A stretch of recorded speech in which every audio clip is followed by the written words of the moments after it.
Yo. Welcome to the MalloryBrosPodcast. The Mallory. I said Mallory, didn't I? Mallory. Welcome to the MalloryBrosPodcast. Happy Friday. We turning up.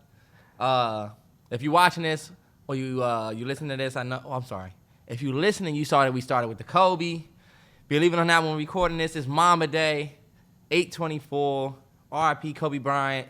Yes, and sir. everybody that, if you watching this or if you listening to this, I want everybody to just sit there and for a second, I want you to think to yourself about where you are right now.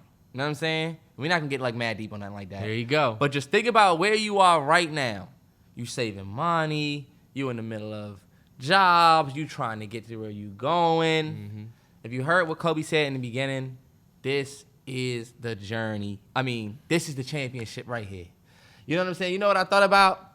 You are right in your game 2 of like the first series. You know what I'm saying? You never really know where you at. That's a fact. But what I'm going to say is, when you look back at your journey, that is more important than whatever trophy you get. When you think about when you move into a new house, when you look back at the days that you lived with your parents and you live in an apartment and shit like that, it's just like you don't look back and be like, oh, fuck that. Even though it might have been like a hard time, you'll look back and be like, damn, you know what? We really did this shit. You know what I'm saying? Damn, I really came from that. Yep. So low key, that journey is not the destination. It's the journey. It's the journey. Turn up Yes, R.I.P. sir. Kobe, man. This shit is crazy that this nigga's not here. I got my purple bonnet. It's not even on purpose. I had it last week. The stars is aligning. Mm-hmm. And the shirt that I got on, Yep. You dress like you dress like an old Navy man. I knew he was gonna say Old Navy, but You look like them teddy bears that used to dress up. This nigga looking like a double cheeseburger sitting right next to me. This nigga look like a McDouble. One big slice of cheese. This nigga look like he in a Kraft commercial like shit. Remember they used to put the Old Navy Cheese joint in the whiz. truck? Remember you going to Old Navy so they had a truck? That's what you look like you got That's off what of it that. look like. That look That joint nice though. This shirt way too big. If I stand up, y'all would see that it's a dress. Shit's a dress. This nigga got on a nighty shirt. He wear that joint to bed with nothing else. I said, fuck it, it's too big for me to wear. I'm gonna wear it sitting down on the podcast. Okay. Y'all have no idea how many times I wore a little ass shirt on this joint. Literally shit. Just wide and Just short. wide and short. That Malcolm X, y'all remember why I wore that Malcolm X shirt? Tall fellas. Y'all know about ordering the oversized shirts? That joint fit right, but it's made for a short nigga. Sleeves come down right, but you like, what the fuck? Look, You know what? The 2 washes, and this is a halter top. Talk about, I went to the Chipotle, and I had like a wholesome little experience, yeah. I was standing in line at Chipotle, and I get irritated as fuck when I go to Chipotle. The girl in front of me was ordering, literally, bro, this is no cap. She ordered 4 bowls and 2 of those little kids joints. Jesus Christ. You know what I'm saying? But she's sitting there looking at all of the shit on her phone, and like, I'm like, man, and look, the nigga before her ordered maybe 3 bowls. So for some reason, I was just irritated. I'm like, man, I gotta stand behind this lady, and she's getting all of this stuff, and she was, I ain't gonna lie, she was kind of struggling with it. Struggling to get the order right. She was like, no, go back. Can you go back and do this? Look, she even forgot one of the kids' meals, had to go behind me, and I was just irritated. I'm like so irritated. When the lady started packing her stuff in, she put bowl, the kids' meal, and she left the other kids' meal by my joint. And the lady was so, and I ain't gonna lie, bro. She didn't look stressed out. Overwhelmed? She definitely looked overwhelmed with it because I don't know if you ever had to order Chipotle for your whole family. If you're getting more than 2 bowls, it's a fucking hell of a Fuck that. Fuck that. It's not even that bad, but I just don't fuck with it. Because look, everybody in the line know it's like, oh, you.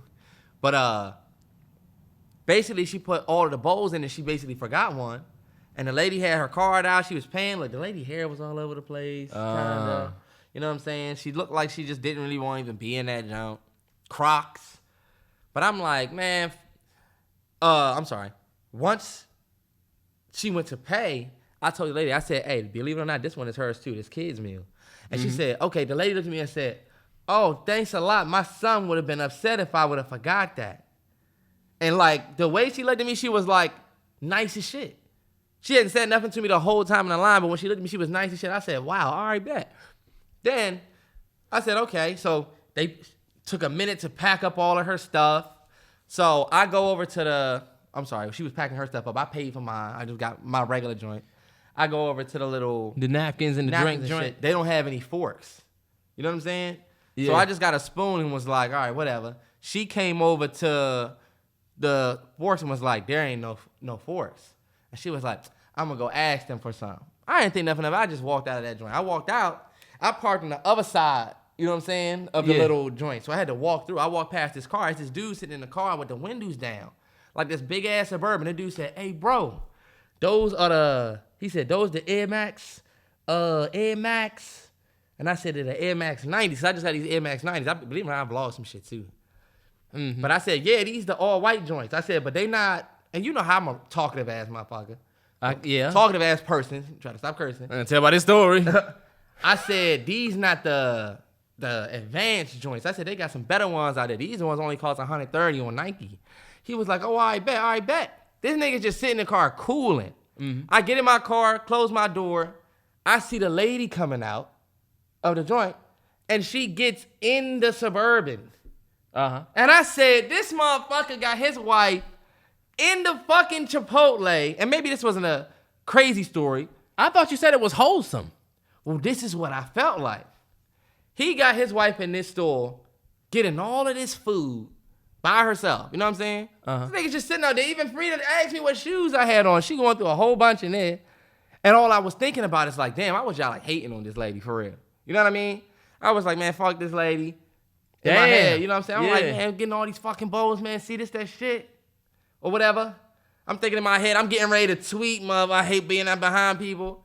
But when I seen that she went out there and got in the car, and I'm like, you never know. You know what I'm saying? This all I'm saying. You really just don't know what people are dealing with. That's a fact. You know what I mean? I don't mean to be long-winded on that, but it was like, damn, I was just jolly about to hate. Meanwhile, she didn't even have to be in that joint dolo. You know what How I mean? old was the man? Older than me. 40s. 40s. Them old niggas, they drove. Nigga asking me about my shoes. Yo, your lady in there getting the food, and she's getting mad stuff. Yeah, bro. Almost forgot one, and that nigga probably would have been mad as I don't know what if she forgot one. Oh, you forgot this one? But she in there dolo. Yeah. Old niggas are different, bro. You know what I felt like, though?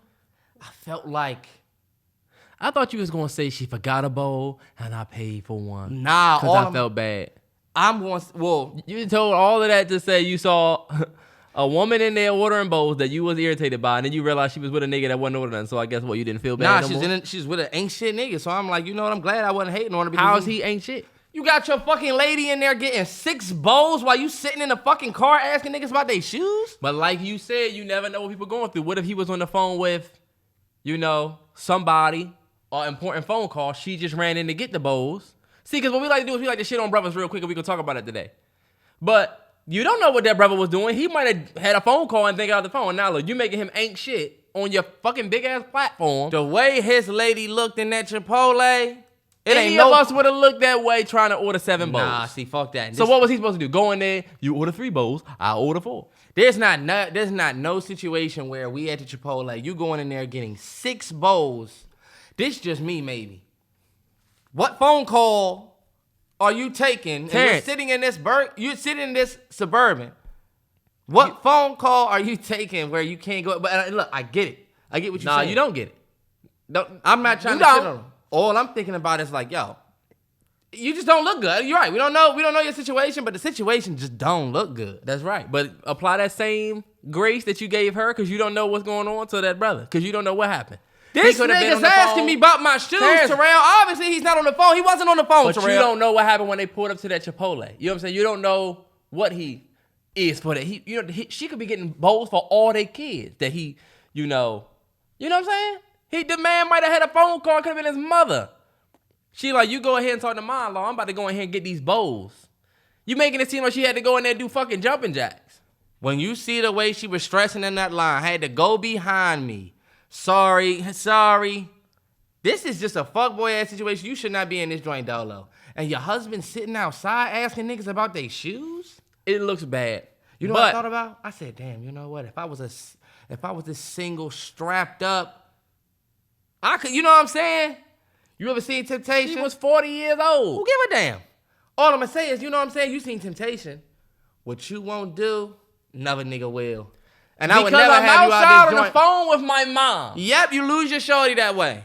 You outside, you want to ask niggas about their shoes? What you don't know is that I'm paying for the Suburban. I'm putting all the kids through college. Them 6 bowls you got, I'm doing this and that. And I'm making sure that my wife is loved. You don't know how that. How you making sure your wife is loved? She in this joint. Terrance, you're contradicting How you your know whole that? point. How do you know that? You're contradicting your whole point. You're trying to give this man you don't even know credit. This nigga asked You gave her the grace. because I met her. I was with her. I saw him You didn't too. know that girl from Adam. She could be an asshole. You can look at any situation like that, Terrell. You right. You looking at the man like that. Terrell, because the writing's on the wall, bro. Because he asked you about your shoes and was free after probably taking a phone call.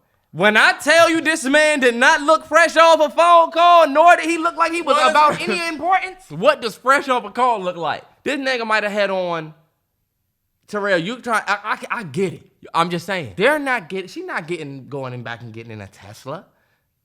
She not going and getting in something Now nice. you pocket watching. I'm not pocket watching. What if I'm he just was in saying, a Prius? You try to make it What if seem he like was in he the handling biz. What if he was in the, She getting in a beat-ass Suburban. You sitting in the front seat chilling. She getting 6 bowls. If they got 6 kids, I'll be driving a beat-up Suburban too. Terrell, you know what? You see how he do? I see the games he play. Officer Hoyt, this your training day. Terrell, we not doing that. And you know what? You're right. I'll let you have it. All I'm going to say is, damn, here her man is giving her a bad time, and I'm getting ready. You know what I'm saying? I'm wanting to give attitude and shit like that. I was glad I did what I did, you know what I'm saying? Saved your bowl and shit like that. You know what I'm saying? Mm-hmm. You know what, Terrell? You a lame ass nigga. That's why you sitting there looking like a This nigga judge craft single. And what you look like? This boy? nigga sitting there looking like a grilled cheese like shit, boy. Okay, boy, you sitting here looking like a cloudy day. You thought that was funny like shit, boy. What you look like? This nigga sitting here looking. You look like a cloudy day. You look like a somber day, boy, with that gray on. You look like damn. You look like you do nothing but ruin kids' hopes of a sunny day for the water park. This nigga sitting here looking. Sunny D. You really can't think of the yellow shit? I just want to say this. This is random shit. I got a bunch of random shit to say on this podcast. If you're a business and you don't have Apple Pay or some form of digital way for people to use Samsung Pay, Android Pay, Apple Pay, nah, you are behind. Nobody wants to wait in the line, get all the way to the front for you to say, oh, no Apple Pay. Oh, now I gotta go to my car. Nah, you right. Where you go where they ain't have Apple Pay? My fucking beauty supply store. Oh, yeah. Fuck y'all don't have Apple Pay. I know motherfuckers that don't make any money. Y'all got the whole block shopping here. I know niggas that do a couple transactions a month, but they'll pull up on you with the Square reader. Nah, you right, but This this my neighborhood shopping in here. How you know that they not having, like how you say, since you went to shit on my thing, how you know they wasn't having a system issue? Why you know how they? Because I know if you said, look, our Apple Pay not working right now, so just go ahead and insert the chip if you got it. You would have still been sick. I would have still been sick because, hey, look, business is business. Nah, you right. Like you either the lion or the sheep. Let me ask you this: did you still buy what you want? You went to your car and came back? Yeah. Thank you. Take your receipt. Next in line. This nigga complaining about Apple Pay. Why do you don't have Apple Pay? But you still paid. Yeah, boy. all right. Okay. I will tell you this: cash only. Oh, you taking no business that day. You ever wait in line? You talking about shorty that ordered the 6 bowls. That just reminded me. I was waiting in the motherfucking McDonald's drive-thru. It was a couple weeks ago. I was waiting in the motherfucking McDonald's drive-thru forever behind this fat-ass minivan. I said, God damn, this motherfucker must be ordering a whole menu. But then I looked in that joint, see nothing but little heads. Little heads. You know, you pull up the window and you can still see the motherfucking order? Yeah. She had hella Happy Meals, apple slices, extra fries, Sprite, honey, high C. Hell yeah, bro.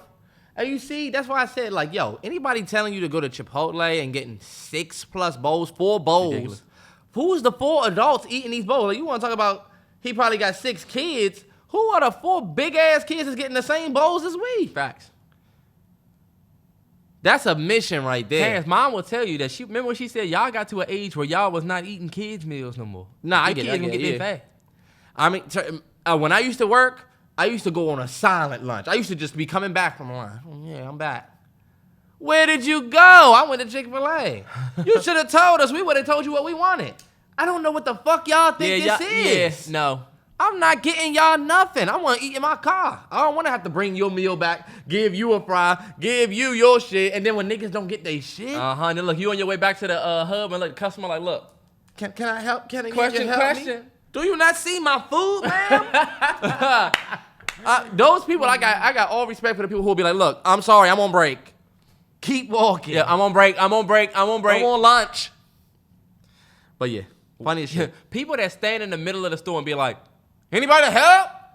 what the fuck is wrong with you? Go up to a human being and say something. What are you, a fucking pirate? Can I get some help over here? No. We used to be like, sir, what do you need?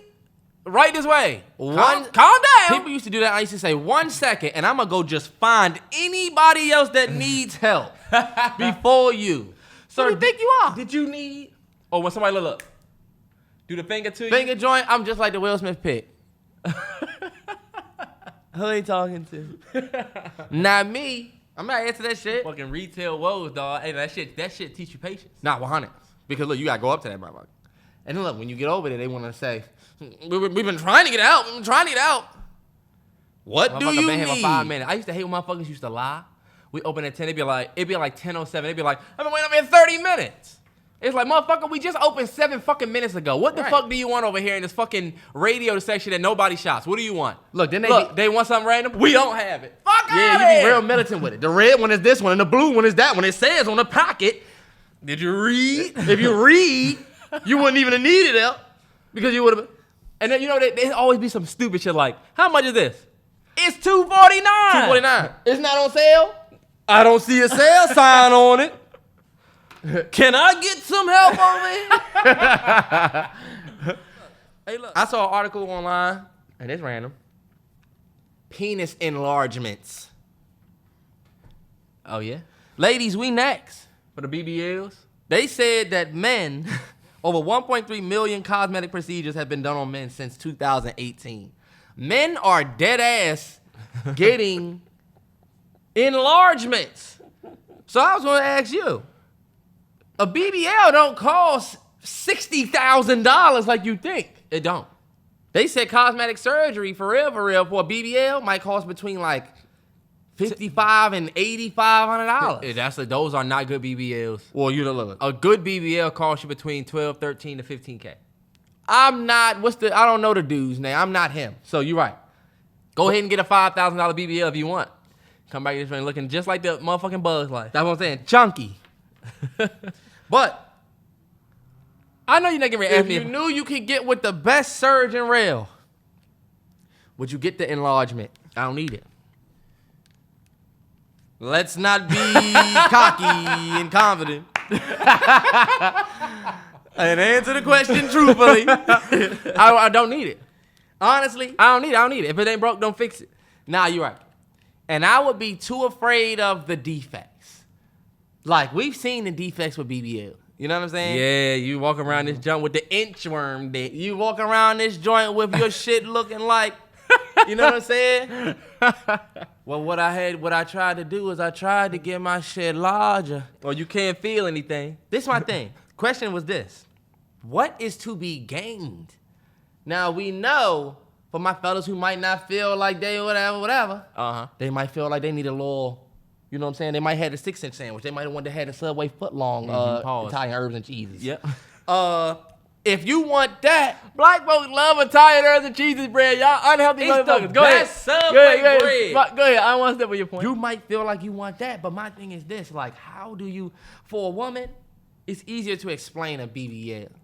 I don't feel like we can share. They have celebrities, and the artist that I looked, the little article I looked at, it was celebrities with this lady. 50 Cent, other celebrities. I'm like, are they supporting or have they gotten procedures?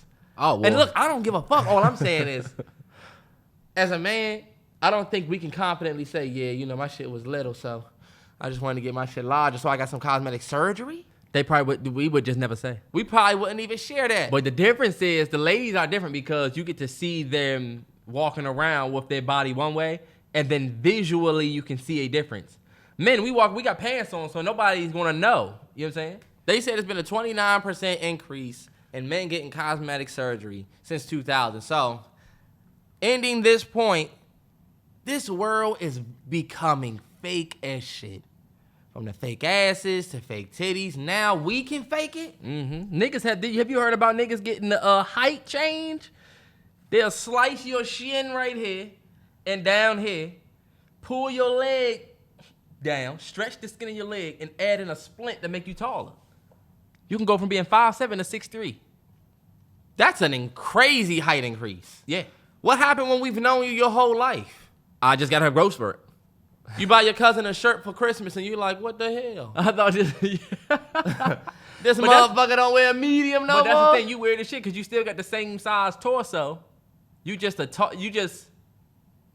be like an NBA My Player when you want to have a good 3-point. Do you make your arms real short? This nigga don't know about that.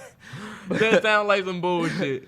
But yeah, that's all I was talking about. You know what they calling it? Daddy do-over. Daddy do-overs? Ridiculous, Terrance. Would you get a daddy? I'm here for one daddy do-over, please. Stretch me. Hey, look. Oh, that's hilarious, honestly. You get with your lady. Imagine you don't tell your lady that you getting that done. How you gonna hide it when your ass is laid up? Or how do you introduce your new shit? How do you introduce that in the bedroom? I went and got some shit done you ain't gonna be ready for. All right, whatever. This nigga's wild. Where do you even see something like that? You must have been on Facebook like shit. Don't worry about where I saw that nigga. Content. Facebook, you'll be looking at a chicken Parmesan recipe. Scroll up, next video was a fight. Next video was a couple's prank. Next is somebody getting their head chopped off. You look like a chicken Parmesan right now, boy. You look like a sizzling chicken and shrimp from Fridays like shit, boy. Cheese melted as fuck. Man, that used to be the go-to. Let me tell y'all something. When you're chicken and shrimp, I can give you a few secrets about Friday. Shout out to my niggas that might work there.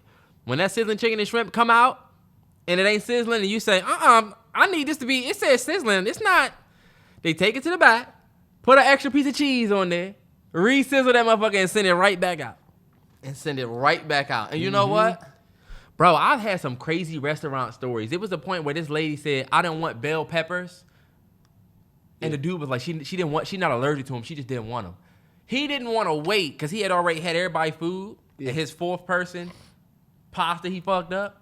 I watched this man take a fork and pick out the red bell peppers.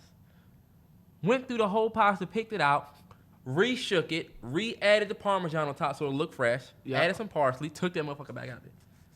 And she ain't even give a fuck. There's no way you'll be able to tell. Damn yeah. Unless you taste the pepper. My thing is this. Let's say you get a burger and they put pickles on that joint and you say, this has pickles. Bet. I'm going to take it to the back, take the pickles off, bring the same burger out. What if I'm allergic to pickle? What if I'm allergic? I took them off. The juice is still on there. So now she's allergic to pickle juice. This is ridiculous. I got 5 for no reason. Here's my story. Damn, you're right. But it's like, damn, we got to make a whole new burger because you forgot to say no onions? And now my tip is $6. Yes. For $900, for $6, you know what I'm saying? That's the thing about dealing with drunk motherfuckers. If you deal with drunk motherfuckers, they make the order, I'll take the chicken, hold the Parmesan. Then they come in there like, where's the Parmesan? It's like, your drunk ass asked for me not to put it on there. And you know what? See, this is why I don't like the waiters that don't have the little notepad. I like when the waiters have a notepad because I feel a little bit more confident that my order's being legit. When you got the person that's like, you better remember this shit. And let them fuck it up. You know what you gonna say, right? Because that motherfucker didn't want to write anything down. That's why they forgot. That's why she forgot my sour cream. I think the worst thing that can happen is when you not giving me a new order. Least you could do as a server. Or a refill. Like it's free refills. You it's know like y'all I ordered buffalo wings. I should not have to hunt you down for water. We went to Yard House. Shout out to my boy Dominique and Manny. They both listen. My brothers. We went to Yard House. We ordered fries like 3 times from this nigga. He coming back talking to us about baseball and did y'all see XYZ? Motherfucker, hold up. Where the fries at? Yeah, you need to check in. You know what's bad when they say, just take it off the check. Just take them fries. Just take it off. Nah, yeah, I think the last restaurant that I was at, I forget which one. I don't even remember where it was, but I remember we got our drinks and the girl put our order in, but she kept coming and saying, is everything okay over here? But she hadn't given us our food yet. So we like, yeah, we're just drinking these drinks. You know what I'm saying? Waiting for the food. We're waiting for the food. Weird. I could teach niggas how to serve. If I had a restaurant, it'll be Liddy. Liddy in the city. All girls wearing bras showing titties. All right, bet. House Dragon. Let's get it. House of Dragon, HBO is back, man. Yes, sir. HBO is back. House of Dragon was so fire. I'm going to keep it 100. I told Terrell. It's almost like, I had I don't even know how to explain it, but I got put right back in my Game of Thrones bag. I thought that bag was gone. I thought that I threw that bag away. Yep. That shit was like finding money or finding some shit you used to love. Is this my Game Boy? Yeah. I'm walking around playing Tetris the next couple weeks, reliving the magic.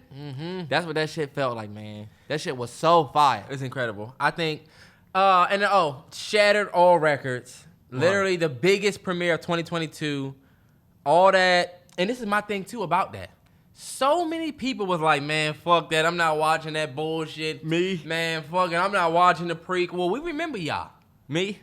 That didn't show up. Look, y'all can say what y'all want about the end of Game of Thrones.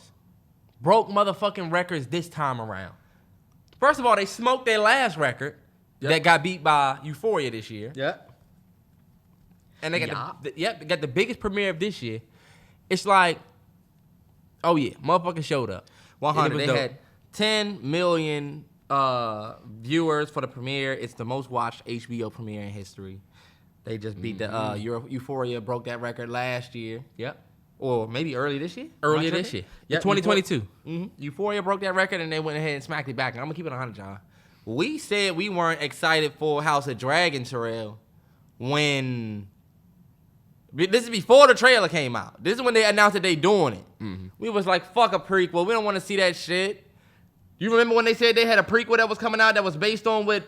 Or they said they had a show idea coming out where it was supposed to be Jon Snow and what he was going to do on the Night's Watch. And people was like, who gives a fuck about this? And I think that still might be coming out. Oh, yeah, they did a sequel. We was like, we don't want to see that shit. He's supposed to be on the Iron Throne. But, low-key, if they come out with that, I'm probably just going to watch it. If it's the same creators. But visually, the show was stunning. Sorry. It was amazing. It looked great. Let me see. You talk. I'm going to see who this is. Visually, the show was stunning. We started. I'm not going to, not no spoilers, but y'all know this is House of Dragon. The first thing that we see is a dragon. It was just fire. I'm telling you, like the intensity, the cinematography. You're put right back in like season 8 Game of Thrones mode. Like, not just the beginning Game of Thrones. I mean, this is real shit. They're not playing. And I felt like the characters, we got some characters from the same cloth as a lot of the characters we've already been introduced to. We could already say, oh, he gonna be like him. And she's gonna be like her. So if you're not watching, this is what I want to tell everybody who listens. If you don't watch, it's on HBO. HBO Max, I think, is like $7.99 a month. I get it. Everybody subscribe to stuff. You got your Netflix. You got our Patreon. I get it. It's a lot. But look, House of Dragon is brand new. This is not a continuation of Game of Thrones. This is a prequel. So if you're looking for a show that you want to watch with everybody, you want to be on the same page as everybody, you want to get into those conversations, I'm telling you, it's nothing better than watching on Sunday at 9 with everybody. Yep. Like, you start now, when they have those crazy episodes, it's like a community. And this is your chance to become a part of it. So I urge everybody to watch just because it's brand new. And it's the biggest network. And the benefit is that you don't have to watch... You don't have to have seen 8 seasons of Game of Thrones to be able to watch this and understand. It is 100% putting you back in that Game of Thrones era, just from the rawness of it, the gore, the intensity, the on the edge of your seat, and then like all of the some of the little small callbacks. Yeah. And so what I also want to say is, if you enjoy watching House of Dragon, and you watch Breaking Bad and love Breaking Bad, Better Call Saul has some of those same, you get some of those same feelings. It takes a minute because those first 2 seasons of Better Call Saul are rough. Yeah. But when you start watching Better Call Saul and you see this motherfucker walk past... Better Call Saul didn't have a first episode like this, though. It didn't. Oh, yeah. It didn't. It did. It didn't. At the end of the first episode of Better Call Saul, motherfucking Tuco walk outside. Man, the first episode... That was dope. I'm sorry, the first season of Better Call Saul was kind of corny, man. It was. Trying to get to understand... But I'm just saying, like, now that we late in it, and I haven't finished, the finale came on, I have not seen it yet. Yeah. But some of those same feelings. You know that Bryan Cranston and Aaron Paul have talks to come back in the last season. Yeah. So You're going to see thick-ass Aaron Paul. He's not even looking like Jesse no more. I already saw the episode. Over real? Yeah. Why you didn't say nothing? Because I didn't know if you was going to watch it or not. Terrell. I wouldn't want to just at least see that part. So you saw Walt? Yeah. And Jesse? Walt and Jesse. Honestly, bro, it honestly make you feel like, damn, like. Why would somebody not even share Back that? in the Crystal Lab, too. In the motherfucking, So they got the shit on. Think about the part where they were, like, holding Saul hostage. And he was like, it wasn't me. Yeah. And then Walt started coughing. Yeah. And they kidnapped him. They go back to that day. Wow. Let me tell you something. I'm going to want to see that. Jesse look old as shit. I'm about to say, I know he does. But We just got to buy it. Fuck it. If you didn't watch it neither, then it doesn't really matter. It doesn't matter. But if you did, you don't really care because it's him. Right. Dope. It was 100% fan service. We did not need that scene that they put in there. We didn't need it. Nah. But House of Dragon, Sundays, if you're not watching it, if you're not on the Game of Thrones wave, Right. then you're missing out on something great. Would you rather fight a gorilla once a week or have all of your thoughts come true? I saw this on TikTok. Would you rather fight a gorilla once a week or have all of your thoughts come true? Let me tell y'all something about if you fight a gorilla once a week. You will last 1 week. So do I want to They say die in that a you week? don't die, though. You don't die. You just got to fight it. But I'm not going to die. Nope. So that means I'm invincible. You're not Because if invincible. a gorilla can't kill me, nothing can kill me. Well, that's the thing. You're not going to die. If you want to say you're invincible, I'd rather take the invincibility and fight the gorilla. Because then nobody can touch me. you wouldn't have all your thoughts come true. Hell no, I have some fucked up thoughts. Damn. I wonder if you have control. See, you're saying, oh, so I'm invincible. So maybe you have some control over your thoughts. That's what I was thinking. Like, all right, man, what are the stipulations? But you know what I thought too? Let me take the gorilla. After a while, I'm going to be like, you know how they have a Groundhog Day? Or not a Groundhog Day, but the movie Groundhog Day where you relive the same thing? After a while, I would be sunning that gorilla. Who says that the gorilla's always going to win? I have to fight it. That don't mean he's going to catch me off guard. He sneak me every week. When I see that motherfucker Terrance, you coming. want to stand on one side of the octagon, and on the other side of the octagon of you is a motherfucking hell gorilla. Nah. When he charge you, bro, you're done. That's why I said if I can fight him and not die, that means I'm invincible. If I got one of them little sticks that zap, you're done. Zap. He gonna slap the hell out of you before you get close to him with that little selfie stick. All of your thoughts coming true might not be so bad neither. Nah, because bro, I have fucked up thoughts sometimes. Cause like what if you think about, you know what I'm saying, good shit. Think good things happen. Biden forgive all student loans, not just 10,000 worth, right? I'm thinking that come true. You think you know what I'm saying? And honestly, even that situation, that's Nah, stressful. yeah.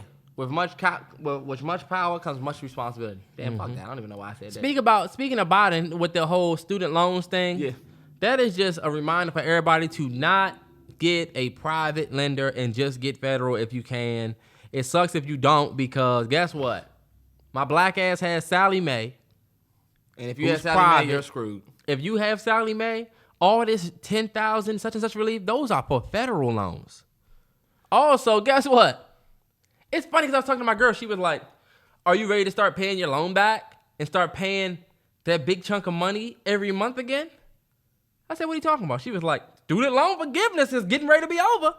I said, oh, you must not know. I've been paying Sally since 2019 this shit started. Oh, yeah, no bullshit. They didn't give a damn if you had a job, if you had COVID. I haven't looked at that federal side in a minute, though, since COVID started. That was 3 years ago. They extended for the last time to December 31st. So as of January next year, your black ass will have to start getting up that $225 or $200 or whatever That you is gotta pay. crazy. The world has inflation going through the fucking sky. You know what I'm saying? All the way until December. All right, bet. Like, inflation going up, and everybody about to have just their school loans just thrown right back in your life after 3 years of a break. Because guess what? The what do you call it? The economy needs that influx of cash. You know what I'm saying? Going back to the government. They're about to be sending a whole bunch So of this is what they late do. notice. They know they about to start getting that big check every month from y'all paying. So they said, "Fuck it, look, we'll give these niggas $10,000 off if you make less than $125,000. If Right. you make more than $125,000, you get nothing. Damn. But they about to get that check back. So yeah, we about to break these niggas off a little bit. I want that 10K. Bet. Let me get that. You're not getting it. They take the $10K off. Oh, so no, I'm saying they're gonna do it for me. Mm-hmm. Do I gotta apply? You gotta go on Nailnet, and Nailnet site crashed. See, that's that bullshit. Just Your do black it. ass wouldn't qualify for it. Yes, I would. Terrance, no, you wouldn't. Based off my taxes last year, yes, I will. Yeah, you would. Yeah, I will. Take me off of that shit. I don't know if y'all saw, but Matt Damon went on Hot Ones, and was talking about the state of the industry and why movies are made the way they're made, and was basically saying like that the industry is changing because of physical copies and stuff, and it was interesting. I saw some mixed feedback for it, but all in all, what he said made a lot of sense. We're gonna play the clip. As somebody who's been intimately involved in movie making for 30 years, what are the macro Hollywood conditions behind that sentiment? Well, so what happened was the DVD was a huge part of our business, of our revenue stream, and technology has just made that obsolete. And so the movies that we used to make, you could afford to not make all of your money when it played in the theater because you knew you had the DVD coming behind the release, and 6 months later you'd get a whole nother chunk. It would be like reopening the movie almost. And when that went away, that changed the type of movies that we could make. I did this movie Behind the Candelabra, and I talked to a studio executive who explained it was a $25 million movie. I would have to put that much into print and advertising, right, to market it, who we call P&A. So I'd have to put that in P&A. So now I'm in $50 million. I have to split everything I get with the exhibitor, right, the people who own the movie theaters. So I would have to make $100 million before I got into profit. And the idea of making $100 million on a story about like this love affair between these two people, yeah, I love everyone in the movie, but that's suddenly a massive gamble in a way that it wasn't in the 1990s when they were making all those kind of movies, the kind of movies that I loved and the kind of movies that were my bread and butter. All right, yeah, and you know what I'll say about that? 100% facts. When it comes to physical copies, I can tell you, because I used to work in the electronics, so I know I used to work for Best Buy.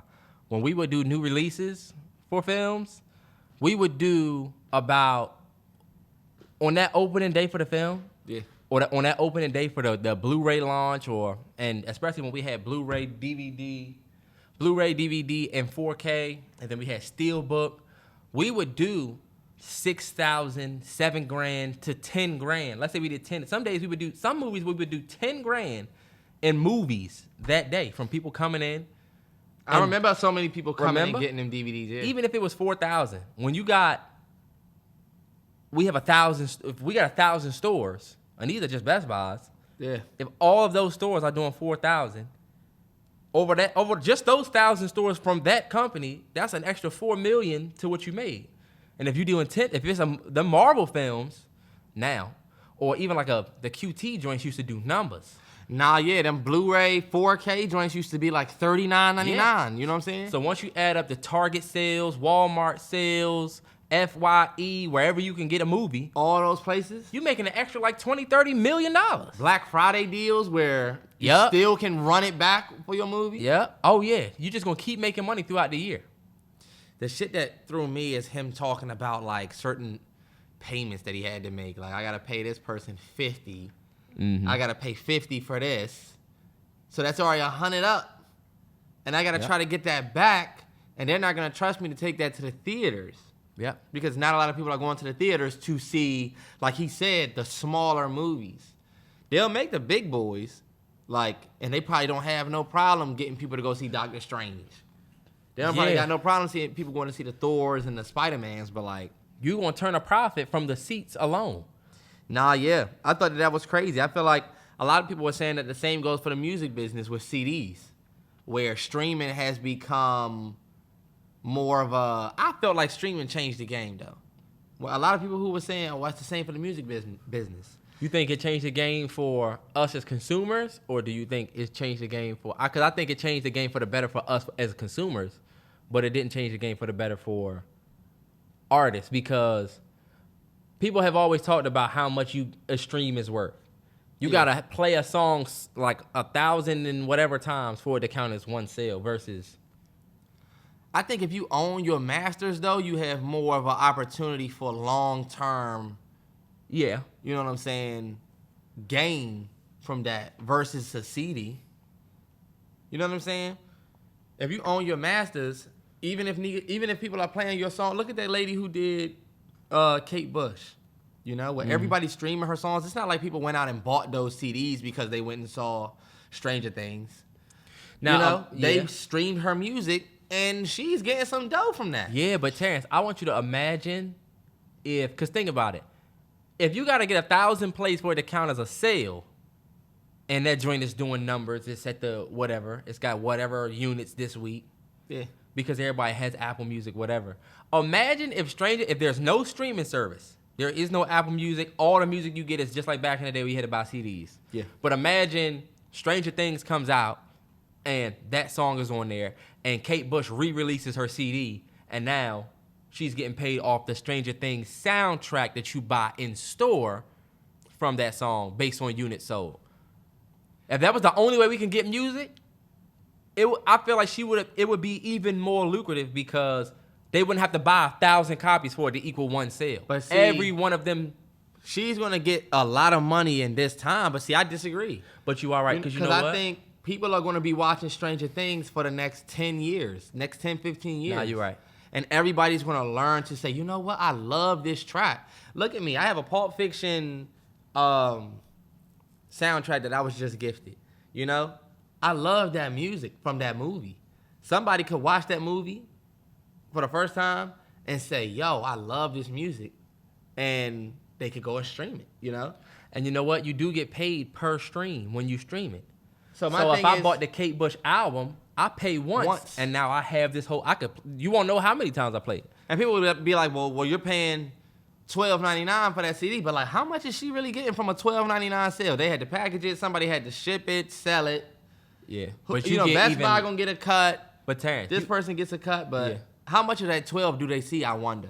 Yeah, but I would bet it would be more than a stream, 1,000 streams. Yeah. I don't know. I think I'd rather take the long term for music. Yeah. You know, music. This conversation changes when we go from film to music. Right. Well, as far as like films, the DVD thing makes sense. I mean, you know what I'm saying? People are gonna pay HBO to see your film, and we have no idea what that back end looks like on what we're gonna get for saying, all right, we want to put our film on Netflix or HBO or whatever like that. Now, if we working directly with them, a direct release, like do a Marty Scorsese Irishman Netflix straight up release. All right, bet I'm getting $100 million to do this movie. This movie's gonna go on Netflix for. Look, you just watched The Irishman. Yep. So that movie is still making money. The Irishman has been trending on Netflix for weeks now. Go to your trending right now on Netflix. You're gonna see The Irishman. Yeah. So I think, I don't know, when you got that sound that bangs, I got an opportunity to make way more money with people rewatching and re-listening rather than them buying that physical copy. Yeah, because that's based on, because with streaming services, you making a movie and your profit is based on traffic. Traffic, yeah.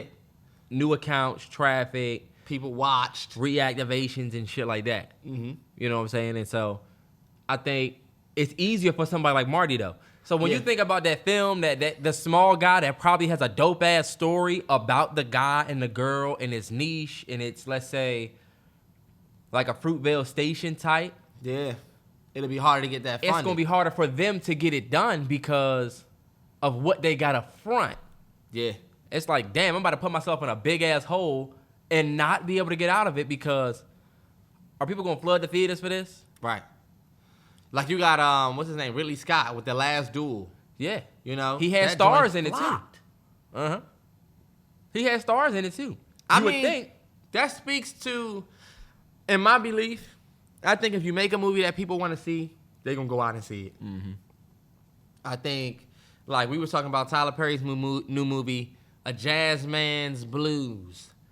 And it's just like, okay, do we really want to see this? I think the world is waking up when it comes to cinema. When it comes, especially black cinema, what we get. I think we are truly waking up. Like, I ain't even say nothing on my Twitter because I feel like y'all know me by now. Y'all know what I would say. First and foremost, I saw the beginning of the trailer and was like, oh. yeah, and I don't have nothing. My opinion didn't have anything to do with race or like the woman's race. A lot of people were saying interracial. Nah, it wasn't about the fact that some of y'all believe that woman is white or a little too close to white, even though she is black, y'all. She's a black couple. But it's just the movie, you know what I'm saying? Mm-hmm. I really love this girl, but her mother don't want us to be together. And she wants her to be with a white man. She don't want to be with the white man. White man gets angry. Call the mob, call them boys. Oh, I love you. What the fuck is this shit?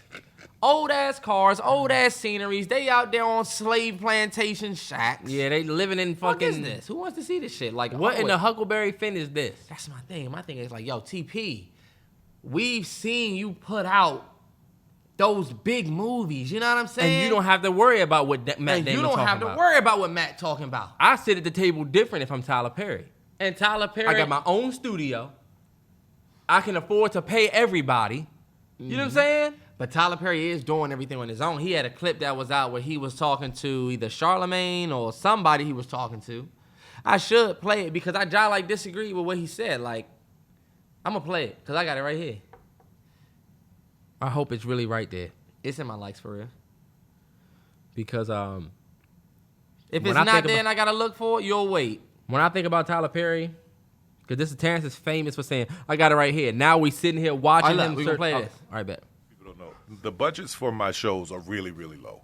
Okay. And the reason that they're so low is because being a black show, being a black writer, they do models for me. Mm-hmm. Even my movies, my budgets are really low. Mm-hmm. I see white boys walk in and they get 4 or 5 times as much as and make nowhere near. Right. Being black, I had to go into these rooms and try to figure out, okay, how do I make this work for me? So I was like, okay, I own the studio, I own the lights, I own the sound, I own all this stuff. So here's what I'll do. I'll go in, I'll take that lower budget, and I'll make it work. And my audience is going to show up, and they're going to make it work, and they're going to make it a hit. Right. And every few years, we're going to try to negotiate to get that number higher. Mm-hmm. But in that, I'm doing all the sacrificing. Mm-hmm. I'm making sure everybody else is paid and get what they want, but my sacrifice comes on the end because it's part of my catalog. Okay. So that's where my value is. I'm not making the money up front. It's in the long game, right? Right. Mm-hmm. Here's what a lot of people So I understand. I get that. I get that too. But however, it's to me what you're making. You know what I'm saying? Your budgets are low, but like the shit that you be making is not. Like he puts out 6 or 7 shows all at one time. You know what I'm saying? Yeah. You know what I'm saying? I feel like he has, to me, he has the power to make something really good. You know what I mean? I think him being in control of everything, him saying, "Oh, the sacrifice that I'm taking is my catalog." Nah. Yeah. Tyler Perry's work was better because your catalog is what's taking the hits because of what you're making. Think about this. Yeah. When Tyler Perry was writing Diary of a Mad Black Woman, all of these ones that were plays first, he didn't have the money to greenlight this and this and this at the same time. So it wasn't as microwave. He was putting his foot more into the writing, even though some of his stories are ridiculous. But the stories were a little bit more complex, had a little bit more complexity back then. When he got enough money to start doing House of Pain and making a movie and doing Medea and doing this, that's where the writing started to suffer because Tyler Perry don't really have many folks writing for him. And I commend him for what he's doing. I mean, he's basically doing community work. Mm-hmm. You know what I'm saying? I'm putting out 6 shows so that a bunch of people can make money on all of these shows. Yep. You know what I'm saying? But the creativity is way down here. So I don't see how you could expect for the number to get higher when your quality is getting lower. I don't know. I just don't understand that. Because it all depends on the profit. It depends on it depends on, like he said, my people are going to make it a hit. And he has a big following for sure. Your mom, that age group, they are going to go and see it. They're going to stream it. I don't even see the latest Medea joint. Mom and them saw it, though. You know what I'm saying? His demographic, the people that loved his movies and loved his plays. Yeah. You remember Mom used to buy the little Tyler Perry plays joint? 100, You put the DVD in? Yeah. They gonna support him. So I guess that's where he's making his money. And he's definitely talking about the long game. But I'm saying, damn, like, I would not, if I'm him, I wouldn't risk my catalog. Any other producer or filmmaker out here, Marty, they all could do that. You know what I'm saying? I just feel like we need a big wig for real. That way we can point to him and say, yo, look at the respect. This is respect right here. We don't have no good players. You know what I'm saying? Yep. It's like, because it's not cost effective to be creative anymore. Now, creativity would get you paid back in the day. When they came out with Seven, when they came out with when Fincher is in his prime. Zodiac. What's my man that did? Was it Aronofsky? Who did Requiem for a Dream? I think that was Darren Aronofsky. Yeah. When those movies was making bread because creativity was what people were looking for, they was in their bags. But now, I can make more money rebooting King Kong a fourth time than I will on the new Silver story. Linings Playbook joint. But why is that? Because people don't want to see that anymore because the world thrives in nostalgia. Man, I don't think that people don't want to see that. But Terrance, you gotta remember the way you are is different, especially post pandemic. You're more open to the new. If Will Packer would have put out another Think Like a Man, Kevin Hart, this person, Michael this person, Ealy, it's a funny, they all together type thing, people would go and see it.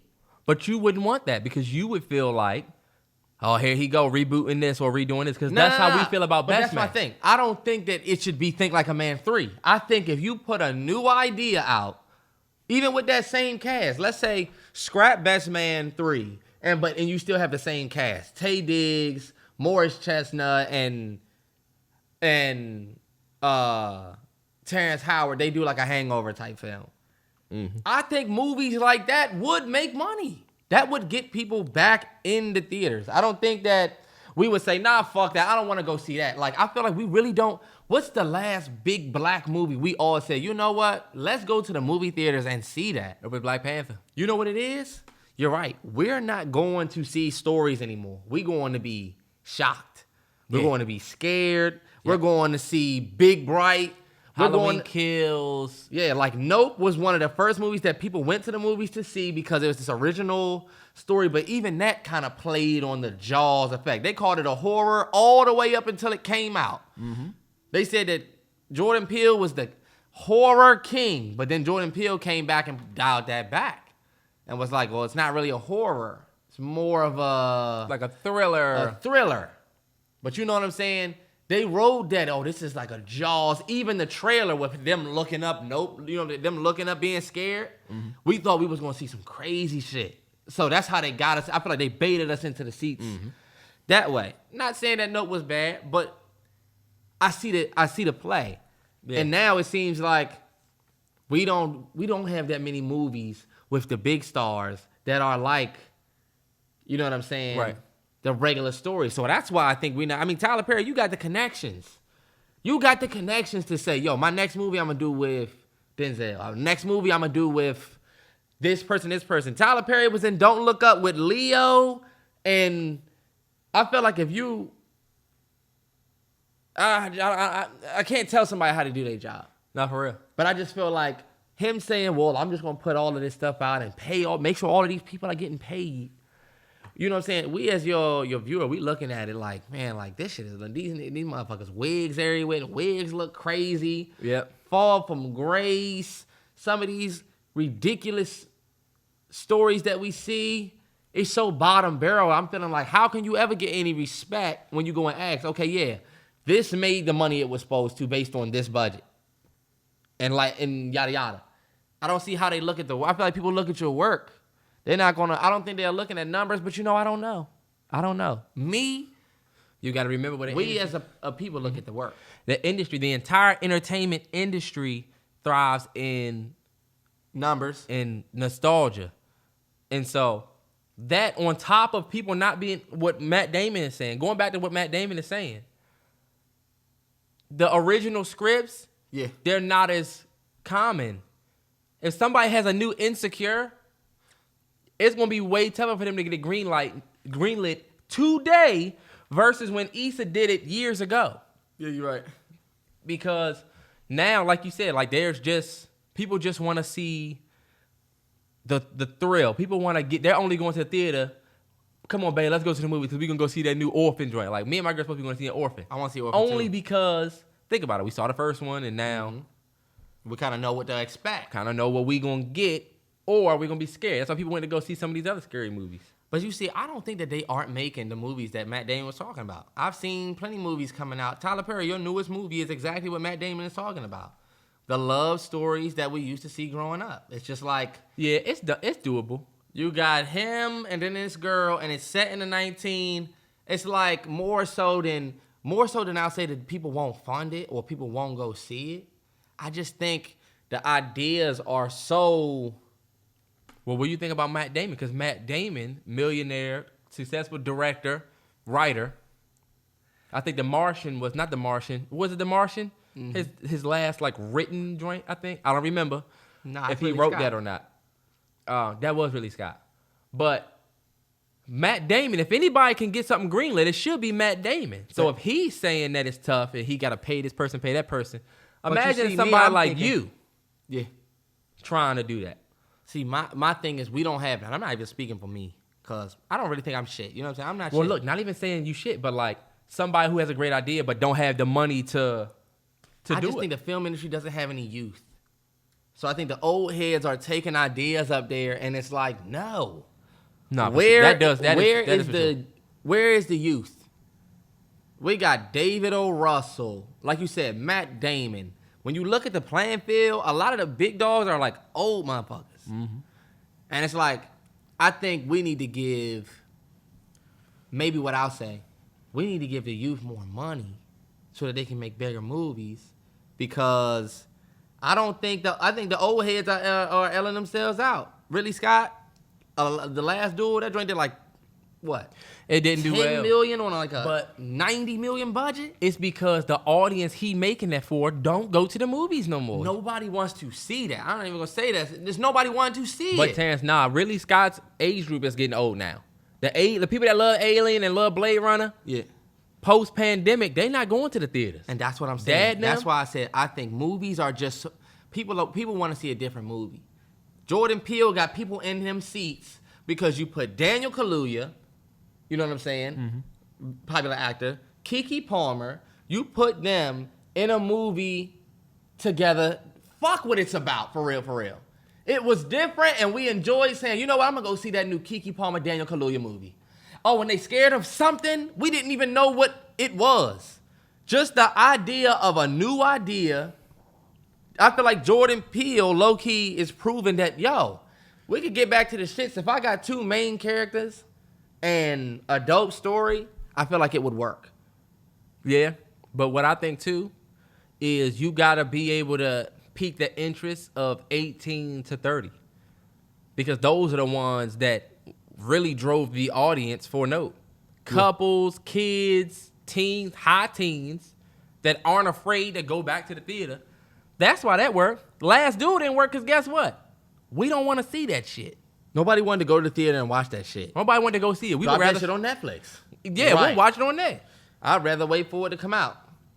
But that's why I said if you do a movie with the young, even with some of these older actors, but if you put it in more of like a young person's taste, this new Tyler Perry movie, A Jazz Man's Blues, set back in the 1920s, young people aren't gonna go to the theater to see that. If Right. Tyler Perry made a 2020 movie that was in the same skin as Why Did I Get Married, where Tyler Perry used to be famous for having certain people in this movie, and you're like, damn, I didn't even know he was in it. Mm-hmm. You see the trailer, and you're like, oh, he in it, she in it, they in it. Yeah, you bring back the Shorty to play. I mean, you bring back Tasha Smith. And it's like a drama. Yeah, Instead of trying to pay everybody, if he would have sit where he used to sit, bro, we would still be going back to the theaters. Mm-hmm. I would go back Black to folks see would. a Temptation type movie if it was Oh yeah. like Tyler Perry. You got the means to do a dope ass modern day movie. Because what's the joint with Taraji that he did? Damn, I forget. It's called the joint he did with Taraji. Tyler Perry did a joint with Taraji. Yes, the one Acrimony. Okay, bet Acrimony. Acrimony was in theaters. It did well. It just created one thing Tyler Perry can do is start conversation. Yeah. A Fall from Grace started conversation with the nigga. That movie is ridiculous, and I feel like Tyler Perry be having these weird fantasies that he just makes because it's just weird. But the last thing we'll say about TP, he's older, and he's a GOAT. But my favorite director, Quentin Tarantino, he has said it since he was young. It is a young man's game. Fact. And, like, we can't really expect TP to give us the best of the best at this old age because, low-key, I just think it is a young man's game. I think we definitely need to invest more. If I'm looking at Hollywood, I think Hollywood should look more at the youth. The 28, 29-year-old filmmakers that have a certain idea. I mean, that's where we got Do the Right Thing. You know what I'm saying? That's where we got Boys in the Hood. We didn't get them from old heads. We didn't get them from a 50-year-old Spike and a 45-year-old. And look, we're not saying that those movies could do great today, but I'm just saying for their time, when it was time for something new and fresh, Hollywood looked at the younger filmmakers. Yep. You know what I'm saying? It was the younger guys in their 30s. We now looking at all of our guys that we used to making big movies, and they just like old. They're just kind of old now. And they're not trying to be creative. Now, you know what you'll see before you see the next Boys in the Hood or the next Do the Right Thing? You'll see remakes for Boys in the Hood for... They're going to do a short series, Boys in the Hood. Yeah, on what do they call it? On Amazon. It's going to be a short series starring Joey Badass. Yeah, like... It's like, yo, y'all just ruined classics. What are they remaking that everybody doesn't want them to remake, but they're doing it? I forget what it was. We said it's no. The Wood. They're doing The Wood as a short Wood series. Mm-hmm. Yeah. Speaking of classics, this is kind of a topic change. I don't know if you had anything else for movies. You got it. Missy Elliott was on her Twitter and she tweeted, is there a difference between a hit and a classic record? Mm-hmm. And I thought that's not a hard question to answer. I felt like there is a difference between a hit and a classic record. That's easy. And I thought that was very easy because some people think that they're the same thing, but what do you think? I'll let you go first. I think... How can you explain the difference between a hit and a classic record? Gold All in My Chain by, what's that nigga's name that did that? Trinidad James. That's a hit. Panda by Designer. That's a hit. But those are not classics. You know what I'm saying? Yeah. Kanye West, Like We Always Do It This Time. Go for What's the name of that song? I got to shine. Now throw your hands up in the sky. I'ma get on the TV, mama. I'm tripping like shit. I'ma put it down. Good Life. Sorry. T-Pain. That song went whatever platinum. It was a hit when it was, and today it is a hit. I'm sorry, it's a classic. Yeah. To me, though, it's very subjective because a nigga might think that Gold All in My Chain is a classic. But to me, a classic record works. A classic record is a hit that works 20 years down the line. That's a fact. I agree. If it came out 5 years ago, I don't think we can call it a classic yet. And I don't think Gold All in My Chain will be looked at as a classic because if you play Gold All in My Chain right now at brunch, it's going to be like, okay. You know I don't want to hear Don't Believe Me, Just Watch. Don't Believe Me, Just Watch. Nah. But if you play Like We Always Do It This Time, that's like, going to go off still. You know what I'm saying? So you're right. I feel like there is definitely a difference between a hit and a classic. I do think it's subjective because somebody could think it really all depends. And that's what we always argue about subjective shit on Twitter. 100%. But she opened up a good conversation, but I think you nailed it on the head right there where it's definitely subjective. But a classic will live for years. Yeah, California Love. California Love. That's a classic. Yeah. Boom, boom, boom. Yeah. Yeah, man. Hell yeah. All right. Did you hear about the dude named F.N. Mecca? F.N. Mecca. Mm-hmm. No. It's an artificial intelligence. Oh, yes. I did. An artificial intelligence rapper that just signed to Capitol Records. Yep. He's the first ever. Mm-hmm. No, not digitally. Not first ever because we had different groups back in the day that were digital. Oh, like the Gorillas. Like the Gorillas. Yeah. But they said he was the first something. He's the first something. My issue is Fact check. I don't have an opinion on the rapper. I haven't listened to the music. I don't have an opinion on him signing or the artist that plays him signing to Capitol Records, even though the black dude that the voice of it came out and was like, they didn't pay me. I think it is just a clear-cut example of how the culture is one of those doors that do that are just, the doors on a warehouse or a kitchen. You just push them. What and are they called? You just go right through them. They just like go open and close. Not bay doors. But anybody can do anything in the culture. They got this, the dude FN Mecca has a Instagram page, right? Yeah. Now the page is private, but before it was public. But the Instagram page, he posts like he's in jail. And so It's like the saloon doors in the Western. the saloon doors that you just push them open and close. And they close, yeah. But on his Instagram, in the music, number one, it's a white person that is behind it. Yeah. That does a lot of his writing. He's saying the N-word. You know what I'm saying? Yeah. He's on Instagram talking about police brutality. Like, I don't know if that Instagram post was real, but it was an Instagram post that was going around where it was like, what should I do? This guard keeps beating me with a baton. I'm not about to snitch. It's like, yo, this has gotten to a point where it's a little crazy. But even the brother that's the voice of it, it's hard for me to feel bad for you because he said up front they offered me. The account is private. Wow. It is. It's private. It's private now. Now I got to request and file. Anyway, the dude that voices him came out and spoke and was like, they reached out to me and said, would you like to be the voice of this character? Yeah.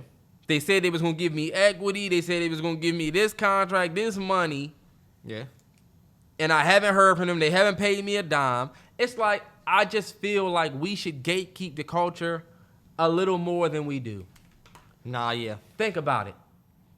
Other cultures, if you want to do a Chinatown, there's only so much you can do. So basically, real quick, let's just double back. Uh-huh. They asked that dude that. He said no. He said yes. He went ahead and did the recordings of all of the music, and they didn't pay his ass. He hasn't made any money from it.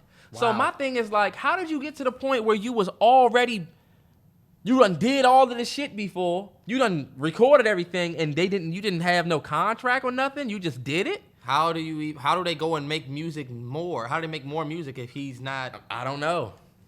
Maybe that's why it's private. But now that the joint gets signed to Capitol Records. Yeah. And so, to me, it's just an indicator of how the culture is literally just wide open, bro. Why can they do this? They on here talking about, I'm not about to snitch. This is a cartoon. It's not a cartoon, but yeah, it's a cartoon. I mean, honestly, it sounds repetitive because it's the same, the culture is for everybody thing. But like, Yep. I mean, hey, if it's a black dude doing it, right? It's a black dude who's doing it. The bad thing is he just hasn't been paid. No, the black dude did the voice of it for some white folks that made this, and his I black don't get ass what that didn't means, get Terrell. paid. Who's making the music? This man has like 10 million like followers on TikTok and has plenty of shit. Terrance, these are artists that made this artificial intelligence rapper. They wrote lyrics. They didn't have anybody to rap the lyrics. So the black dude. So they reached out to this black dude, okay, who can say the N-word, who can rap their lyrics, and say, you want to be the voice of our AI, whatever? We're going to give you such and such % of whatever. And they didn't give his ass anything. He said they didn't pay me a dime. But when he said that, I'm thinking, how did you go and record everything already and didn't get paid? Or didn't have a contract set up? Or That's why it's hard to believe what you're saying. You know what I'm saying? I don't just believe him because he said it. But Because it doesn't make any sense for real. So you're not going to do it. So are you currently rapping? Like, I don't get who's rapping. Who's making music? I don't know how they're doing the music now. But you know, once they got your voice, they can make anything they want. You know what? I don't know. I just thought it was weird as shit. I think the culture's for everybody. I didn't really have a culture for everybody take. Because honestly, bro, it is. It's kind of like spilled milk at this point, you don't think? To No. say the culture's for everybody. I mean, No, because I think it's getting worse. Stuff like this is terrible. This motherfucker's on here talking about, it goes to it's the slide for Von crowd effect, where you got people that don't live these lives at all that get into that the are game. that are inserting themselves into the culture. Yeah. And saying shit that they themselves would never do, never be a part of. It's not their life.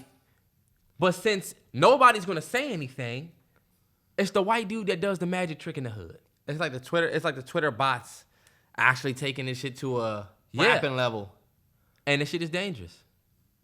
Nah, yeah, because like the Instagram post about the cops and these cops is beating me. That is kind of like, all right, like, I don't know what's going on.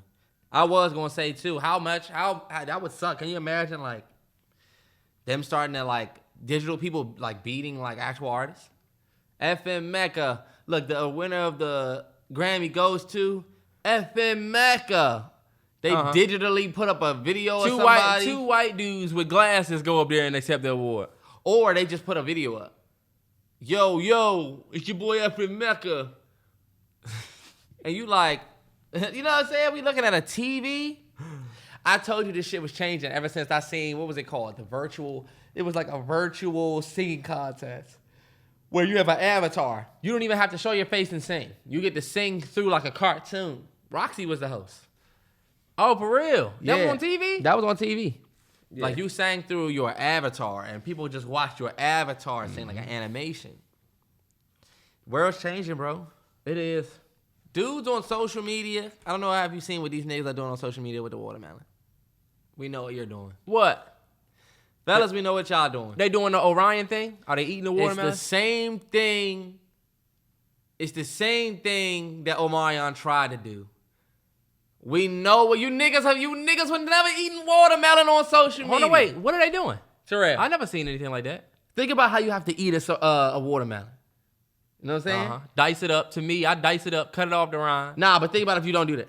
You gotta bite it. You gotta bite it, but you also, since it's going to leak, You gotta juice it. you gotta slurp it. Uh-huh. You feel me? And now, ever since Orion, it seemed like, ever since that dude Orion went on that podcast With and them did ladies the little and shit did with it, the yeah. ladies, I've been seeing a lot of fellas. This is my thing. I'm gonna just say I just see what y'all are doing. Y'all might not have noticed, but y'all peep. I've seen a lot of niggas do their morning routines and shit like that. Oh, and but you know what I'm saying? I'm about to make a smoothie, but they eat the watermelon because it's like a sexual thing. The world is crazy, bro. The world. Hey, look at Nessa. I'm sorry, y'all. We got the 81-point Kobe game on. But look, the world is crazy. It's nothing wrong with it. Fellas, get y'all shit off. But I just know what y'all doing. Yeah, And it's very head ass to me. it's insane.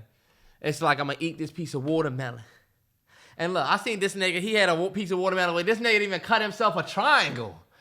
This nigga cut himself a boat-sized joint of a, you know what I'm saying? I'm gonna take one bite. And this nigga's biting it like, so it looks like you know what I'm saying? I know what you're saying. Yes. I get it.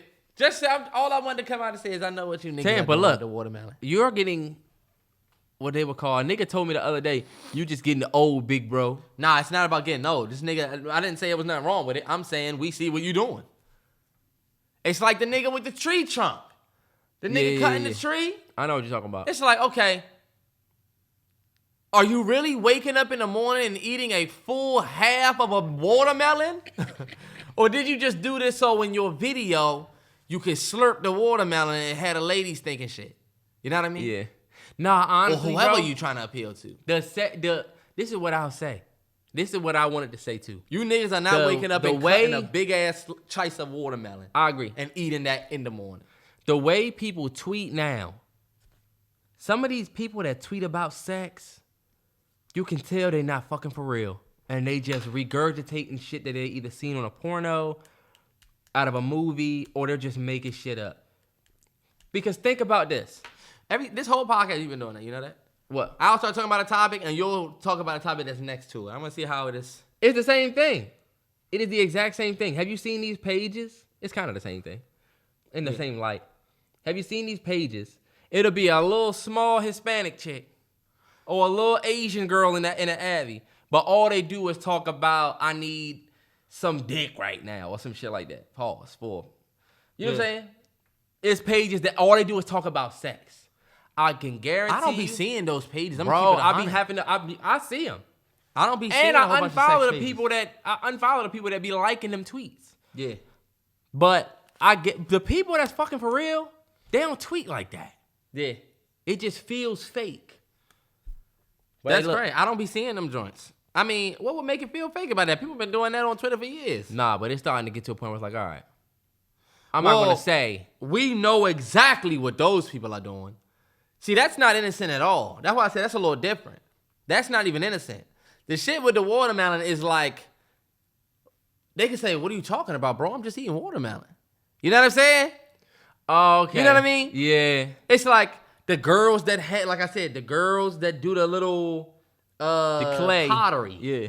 And you're making a bowl, but for some reason you got this skinny rod stick that you going up and down. And then all of a sudden you flattened it and made it a bowl. I don't know how you do that shit. Maybe you have to do that. But all of a sudden, but I know exactly what's going on. Mm-hmm. And fellas, we not You innocent. ain't slick. All right, bet. I did want to talk about that therapist. If you ain't been on Twitter, it was a therapist chick, a black woman that got fired for a TikTok that she made where she was talking about how black men need to get therapy. Yeah. It was very condescending. It was disrespectful. And she said in that video that 90% of her clientele is black men. And so, as a result, she was fired. And as you saw on Twitter, the world turned to black men and said, yo, Y'all are responsible. y'all right? can't believe y'all got her fired. You know what I'm saying? Mm-hmm. And so, I'm not going to scream or yell because that crowds your message. But I think she 100% should have lost her job. I think she was irresponsible. She's unprofessional. Her whole TikTok was about how black men don't have emotional intelligence. And she went on to show, in the light of all of this, that she has the least amount of emotional intelligence that I've ever seen from a therapist. And I've talked to a bunch of different people about this. Men, women, people that have different opinions, especially after I've been tweeting about it. So people have been responding with different takes and stuff. And it's crazy how it looks. Some of the shit that people are saying is crazy. And I took some screenshots of some of the things that people said. So this girl said, I saw another, hold on, what'd she say? She said, I saw another video of her saying, if you want to be a hoe, because we going to die anyways. But y'all are only crying because now she's calling on men. Basically saying, she talks about women too. Y'all just mad because she started talking about men and now y'all have a problem. Yeah. Then I seen another one that says, you're allowed to not like this video and you're allowed to not like her delivery, but to call her job and get her fired and leak personal information when all you could have did was keep scrolling is unwarranted and unnecessary. And then lastly, she said 90% of her clientele are black men and people don't see a problem with what she's saying. And then this person said, 99% of men, she said that 99% of men deserve hell or jail in one video. You know what I'm saying? But Yeah. people are also saying, so basically it's a bunch of people that's saying, y'all are just mad because she's talking about men when she's also talked about women. Or people are saying stuff like, is it that serious? Look, all because some men took it personally about going to therapy. If you don't agree, don't listen. So my thing is, a couple months ago, and I hate to use this brother's name, but They know what you about to come with. yeah, a couple months ago. It's not even just about him, though. This is about any man on a podcast. Facts. Though. You don't even got to use his name. The biggest- Any man on a podcast. Right, that's what I'm saying. But this one's particularly different because it's not just a response to a take. Yeah. We watched y'all celebrate a man's death in Kevin Samuels because y'all didn't like the way he talked. You didn't like his delivery. Mm-hmm. And when the men came out and said, during Kevin Samuels' life, when the men came out and said, if you don't agree, don't listen. If you're allowed to not like him and you don't have to like his delivery, but you don't have to listen. Y'all had an issue with that. Right. Y'all had an issue when people, and this is my thing too, in celebrating that man's death, when the fellas had an issue with it and said, yo, y'all wild and celebrating the man's death, XYZ, what they said What y'all said was he was disrespectful to women, whatever. And then when men said, yeah, well, he was disrespectful to men too, or he was harsh, he had harsh delivery with men too, he was disrespectful to the fellas too, y'all only mad because he talked about women. Y'all said, oh, you're just mad because your father figure is gone. They're mad their daddy figure, their father figure is gone. We had to learn to accept that y'all were celebrating because he was disrespectful. Right. So now a couple months later, Shorty gets fired. Oh, my bad. So, God damn it, my bad, y'all, my phone ringing. But Shorty gets fired from her job. So, and y'all saying, Shorty gets fired from her job for being condescending, disrespectful. Mind you, Kevin Samuels wasn't a therapist. He didn't have a license. But there was petitions out to get him taken off of YouTube and stuff. Rightfully so, if y'all didn't agree, right? Because this is y'all blueprint. Yeah. So, they get this chick fired. This chick gets fired because you got on your platform and said 90% of my clients are black men. You said that. Then you went on to be condescending, disrespectful, talk crazy. Then we discover other videos of you saying 99% of men deserve hell or jail. Not 99.999. Like, she went crazy. Yeah. Hella pattern videos of you talking shit about black men and you lose your job. And now it's our fault. And on top of that, the people that leaked her social, where she worked, the people that leaked all this information about her, where people started calling her job, were black women. The article that got her fired, a black woman wrote it. We didn't even do this. Yeah. And Shorty gets on her TL and says, y'all not only made me lose my job, but y'all also made my clients lose a support system. And so now we get a second wave of, wow, black men, I can't believe y'all would make somebody lose their job like this. She just had an opinion. Now, see, this is... Y'all give a fuck about somebody losing their job, but don't give a fuck about somebody losing their life. Over the same thing, their Over opinion, the same exact their thing. delivery. If you want to, whatever, just listen. So my thing is this. I'm not saying that the people that celebrated Kevin Samuels, that's people that got this girl fired, are all the way wrong. But you can't expect sympathy from the people that you put a muzzle on when y'all celebrated somebody that was given. Kevin Samuels actually helped a lot of people for years before he started talking about women. Y'all put a muzzle on everybody when y'all was celebrating because of his delivery, because you deemed what he said harsh or disrespectful. Now y'all looking for sympathy from that group for somebody that is a licensed, supposed to be medical professional in reference to us. That's all I got to say. It's hypocritical, and it's an example of what we deal with as men with women and accountability. That's all I'm going to say. That's all I got. I feel like, and damn, you was long-winded on that. I feel like... You be long-winded. But I thought we was both having, you know what I'm saying? Go ahead. You good, though, because you basically said everything, is what I'm saying. But all I can really... Look, it's almost like we can move on from when you killed it, y'all, like, you know what I'm saying? But, because he's telling me shit that I know. I'm like, oh, all right. My bad. I wasn't. You basically talking to them, yeah. All I can say for real is like, I don't see how you can blame. You can't really, and then this goes for anybody. If all of your clients are black women, you really can't, as your employer is going to look at you online saying, black women, this, and that. Trust me, all of my clients are black women. Even if your employer doesn't fire you, like, you need to understand that what you say is definitely going to go back to your job, especially if it's something like that. Let's say you do hair, and you like, all of my clients are white boys. They hair be long and crazy, and they these type of. Mm-hmm. One, your employer can say, damn, we get a lot of white boys that come in here to get their hair cut. This motherfucker's bad for business. Mm-hmm. Regardless of your pushback, because you're going to get pushback when you have an opinion like that. Right. And then the white boys that might see your content, who even might be getting their hair done by you, might be like, dang, this how she really feel? Yep. Like, how can I expect this person to help me? And it's way different because even with that, this girl is like licensed. Yeah, that's what I'm trying to say. Like, you have a legit job. Kevin Samuels, for those who wanted to say, oh, but y'all fucked with Kevin Samuels, but y'all can get her fired. Kevin Samuels, he did his own thing. Like he's like self-employed. Like he had a YouTuber channel. You know what I'm saying? He's not a therapist talking to black women every day. And trust me, he would have been fired too. Right, exactly. So my point, Rightfully so. Right. My only point is to say, like, you cannot do certain things when you work for somebody whose clientele is who you're talking about.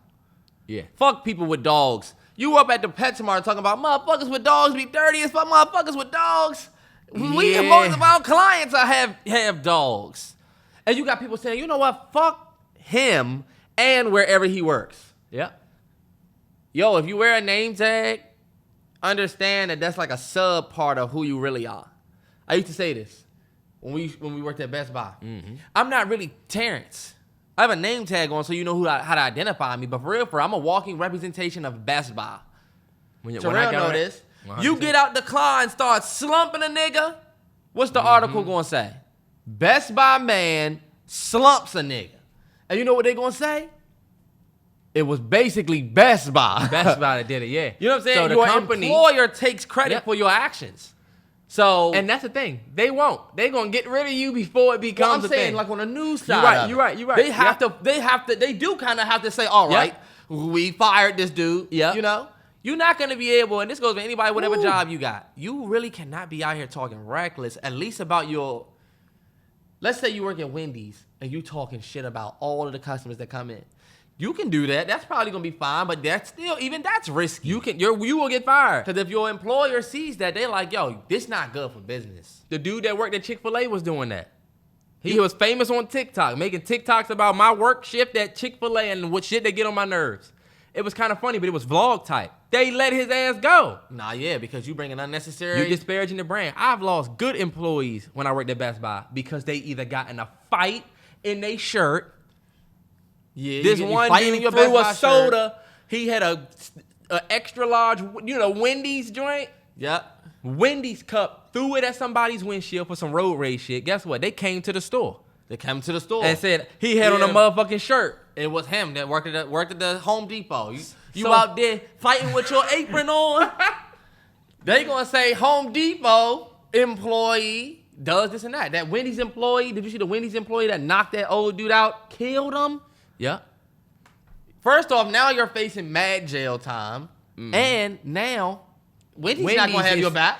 And they're tied to your whole story. Wendy's employee does this. And you know what I was saying? I guarantee that person that he hit and unfortunately killed, that person might have been, and I'm not saying that he deserved to be hit, more so than, customers give workers a hard time. I've had people giving me a fucking hard ass time. And like I said, this go for anybody. You're not you. You are the company. You're still you, of course. You have your personality. You are you. You're independent. However, that's how you got to be moving when you work in retail or you work for these companies. Anybody. Mm-hmm. You know what I'm saying? If you work at Target, I'm a walking representation of this store. Yep. If I'm sitting down, laying down, if I'm bullshitting around, low key, that's representation of our entire brand up in here. Yep. That's why me and Terrell were able to become managers, because that's the golden way to look at shit. Yeah. And if you do some fuckboy shit in or outside of work, you could jeopardize your position. You want that paycheck. That's a fact. It's the reason why Apple employees, they can't wear that t-shirt till you hit the floor. 100. You come in and put your shirt on in the back. And then when they get off, you ever watch an Apple employee go on break? They be here wearing a whole different get-up. For that exact same reason. So if that's and we say all of that to say, shorty, there was a therapist. Yeah. You can't get on your platform and do that. And for people acting like... She got on her platform real quick. She got on her platform and tried to say, y'all playing with my livelihood.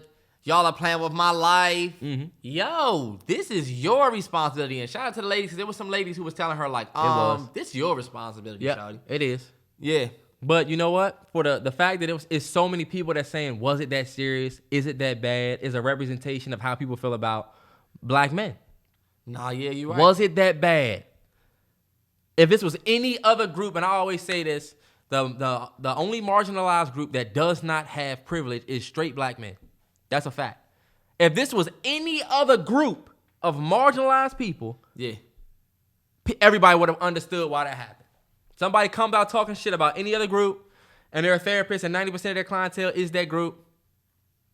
there would be no, was it that bad? Y'all was just mad in y'all feelings. And there was some truth to what she was saying about how black men need to go to therapy. For sure. 100. Yeah. But there was some truth in what Kevin Samuels was saying about some of y'all and y'all standards. But guess what? We all agree. Delivery made y'all celebrate his death. Exactly. And we had to be okay with it. And we had to just say, man, well, I guess he just offended y'all like that. I didn't even watch Kevin Samuels. It just hurt me to see everybody celebrating a brother's death. Yeah. I was like, damn, like, this isn't my daddy figure or a nigga that I watch. I knew he had I knew what he did. Yeah. I didn't watch Kevin Samuels like that either. I didn't watch Kevin Samuels like that, unfortunately, until after he passed away. Yeah. I seen a couple videos of his, but I knew what he was doing, you know what I'm saying? Yeah. I seen the clips of, like, you know what I'm saying? But I just know for a fact, had it been the other way around, it would be like, wow, y'all really gonna celebrate a black woman? Y'all supposed to love black women? Oh, yeah. You know what I'm saying? It would definitely be some uproar, so. Damn, we got a long way to go. We got some work to do. Oh, Nick Cannon's having another baby, and honestly, I feel like, at what point, like, is enough? Because to me, having a dad in the house is important, and there's no way you're gonna be able to be dad for all of these kids in different places, right? Yeah, you can.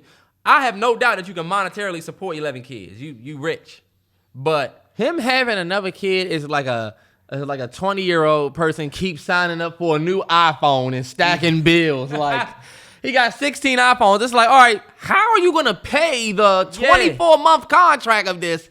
You know what I'm saying? Like, how are you going to pay for all of these kids? You going to have to pay child support? Like, I don't get it. I guess don't either. Spread your, this could be like a midlife thing for him. It could be expensive after a while. I don't know. I don't know. Oh no, I'm surprised that they keep letting the brother hit. I wonder if there's a weird there's like a weird thing where they want to be one of the Nick Cannon baby mamas, you know? I have no idea. I know he's in a relationship with the one that's pregnant now. They say. And honestly, here we go. We starting to see the pattern. Getting Nick. crazy. Yeah. Last thing that I wanted to say, completely random. Yeah. I was looking at the pics from my solo trip that I took last year when I went to Miami, and take a solo trip. Only reason why I'm saying that is because those memories that you look back at, I think the best thing. Shout out to my boy Steve-O that took a trip. Shout out to you, Steve. He went to California. When you look back at the pictures from your solo trip, I took a picture of like the beach and shit. Yeah. I was thinking, damn, I can't go to Terrance and be like, remember when we was here? Like, the memories are only mine. Okay. And so when I look back at the memories of it, I think about like, damn, I was on my own. I had a clear space. Remember when I sent y'all that room tour of my room? Yeah. I like look back at that and I was like, damn, I was like really getting my mind clear. And now looking back, the fact that those memories are just mine. I can't share that with nobody else but me. Therapeutic. Take a solo trip, even if you just drive somewhere and stay in a hotel overnight in your city, but you're not at home. Yeah. And you about to do some shit, go to the wherever. Do it. I don't know, man. I'm just not a fan of solo trips. I would never want to be somewhere away from home for a long-ass time by myself. By yourself. It's definitely puts you in your anxiety. If but I know it's some worth people that's, it. you know what I'm saying, busting their asses, whatever, they can definitely get on their solo trip, grind, and maybe get out somewhere and then be... What you mean, busting it? Like, if you at work all the fucking time, stressing out, it would probably feel good to take a solo trip. You know what I'm saying? Yeah. Or you don't have... and I don't mean, like, at work all the time, but more so, like, if you're, like, in a certain space where you just feel crowded, it'll probably feel good to get away. But you do have people out there. You got people out there like me. I don't want to take a solo trip. I want to take a trip with a bunch of my friends. I'd rather do that. I'd rather me and people I love get away. It's not for you. I don't want to get away from y'all. Yeah. I want to link more with y'all. You know? Yeah. For me, I feel like I could be solo. Yeah, but you see, there's a lot of people that feel like you, which is cool, but there's a lot of people that are stressed out and don't know how to deal with their own reality right now, where a solo trip will work for. What's the name just took one? It's cool. Like I said, there's those people who should take a solo trip, but me, I can't really say, yeah, go take a solo trip, because for real, I'm with the crowd of people who you should do it. I wouldn't do it. I would never look, me and my, like, thinking right now, I don't want to go nowhere alone. Well, But maybe if you and your girl, maybe you and your girl do. I'm for the couples trip. I'm for the. this is what I'll say. Don't listen to Terrance if you don't feel like that. Don't let him sway you that way. Take the solo trip because there's definitely personal benefits to it. It's okay if Terrance doesn't want to, but there's people that I have told to take a solo trip and they've taken it, and Trust it me. helps. Nah, It's definitely anxious as fuck, though. I mean, this is what I'll say. I'm not telling you not to take a solo trip. I'm not stepping on your point. It's like when the people who say everybody should go to therapy. I disagree. I think some people know how to control their emotions. Some people have a big, nice support group. I saw this girl tweeting this, and I thought that was so true. Some people have a dope support group. Some people have friends that they can talk to. Some people know how to control their emotions. I don't think that every single person should go to therapy like a doc. So they were saying you should go to therapy like a. It was some people who, on the TL who was saying that everybody should go to therapy. It should be just like going to the dentist or getting a checkup from the doctor. And it's like, yeah, but low key, I think it's a in due time thing. If you need it, you should go. Yeah. But so hey, look. All I'm saying is take a solo trip because there's personal benefits. If you don't want to do it, you don't have to. But I can tell you from personal experience, I wasn't rich. I didn't go nowhere crazy. There's personal benefits. I guess I can't say anything. This motherfucker tried to step on my point. But I'm not stepping on it. I don't think that was me stepping on it. I was just saying I can't really relate, and I understand the people who might not feel the way you feel might feel how I feel. There's going to be a lot of people probably that do feel that way. And I felt like that for a long time too. But that's the purpose of it. You got to put yourself in your anxiety and do some shit that you're not comfortable with. But that's my thing. It's not that I'm not comfortable. I just don't have I would just rather take a trip with Friends. I'd rather me and you go on a trip than me go by myself. You know what I mean? Yeah. I guess I could go on myself, and yeah, maybe it'd be therapeutic for me, but yeah, and I get what you're it saying. depends on where you are in your life, I guess. All right, bet. You got movie suggestion or no? Damn, movie suggestion. What was my movie suggestion? I did have a movie suggestion. I just don't remember it. I got a movie suggestion. All right, go ahead. My movie suggestion is Pride 2007, Terrence Howard, Bernie Mac. It is literally free on YouTube. Pride. Yes. That's funny because I watched that on YouTube not long ago. Let me just tell you, it's a movie about this black swim group.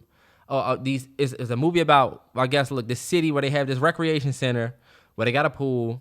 Coach takes all of these kids, teaches them how to swim, turns them into a swim team. They go compete against some other schools, mostly predominantly white. And it's an amazing movie. Motherfucking Terrence Howard. Nah, it is. Terrence Howard, acting masterclass. They didn't really show brothers respect back in 2007 on the Academy side, but that performance by Terrence Howard, There we go. clockwork. That performance by Terrence Howard, crazy. Bernie Mac killed it as well. But yeah, Nate Parker's in it, Evan Ross, Kimberly Elise, Tom Arnold. It's a couple people. It's a bunch of people in it. That's definitely in there. That's like a black classic, low key. Lionsgate is free on Netflix. I mean on YouTube. Now watch this nigga go ahead and muster up one. Nah, look. I forgot my movie suggestion of the week. I wanted to talk about it a little bit, but not too much. It's gonna be the Manti Te'o documentary on Netflix. I watched that joint editing the podcast last week, and honestly, that was just such a good fucking documentary. It's about how Manti Te'o got catfished by this man who was transitioning into a woman, and who's basically a transgender woman now, or a woman, sorry. But it just spoke to a certain era that we were not ready for. A lot of people tried to clown Manti Te'o. Even to this day, people will clown him. But when you watch that documentary, you kind of have a newfound respect for, like, okay, like, that's like trying to clown somebody right now for not knowing about, like, getting scammed or something. But we looking at how they got scammed back in 2012 when the shit was fresh. You know what I mean? Like, It's like, you could easily say, why the fuck would you do that? Why would you even believe this? It's easy to say. You know what I'm saying? But I think what you really need to do is say, why would somebody do that to somebody? I was telling Terrell, whenever we look at the catfish stories, people say, you got catfish? Like, why would you be so dumb to believe that? Why would you be so dumb? My thing is like, some people don't receive the love that you think they receiving. And any little piece of what they can get, even if they want more, some people are talking to who the only person that they can talk to. Yeah. And look, yo, he's a Heisman athlete. I ain't gonna say that he could have talked to, you know what I'm saying, that was the only person he could have talked to, but I'm also not gonna fault him more so than I'll say, yo, the motherfucker that scammed him, the transgender woman, trash human being. However, after watching that joint, I got a brand newfound respect for Manti Te'o.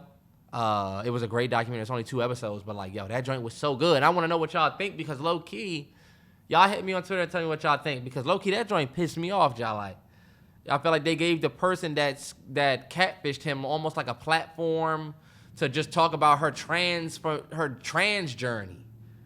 And while I respect, you know what I'm saying, that decision and what people had to go through, it was just like, yo, we really about to act like this person didn't ruin this man's career? She definitely dead-ass ruined his career. Yeah.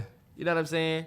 But they mask it by saying, she even says at the point that she's not even, she doesn't even regret it because it helped her figure out who she really is. And I'm like, yo, you know what? All right.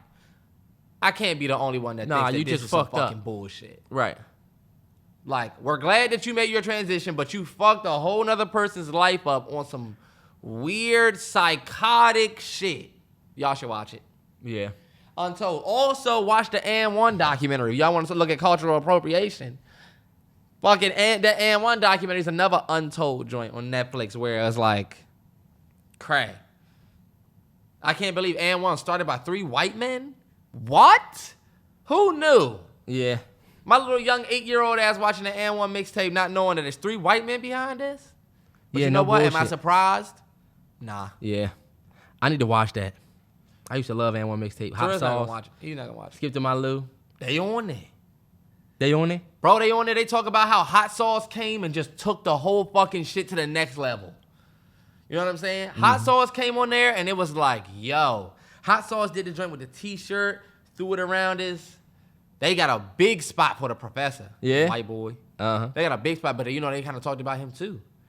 He joined and was like the Slim Shady of this shit. You could tell it was like, yo, we got a white boy. This shit global now. You know what I'm saying? Oh, yeah. Yeah.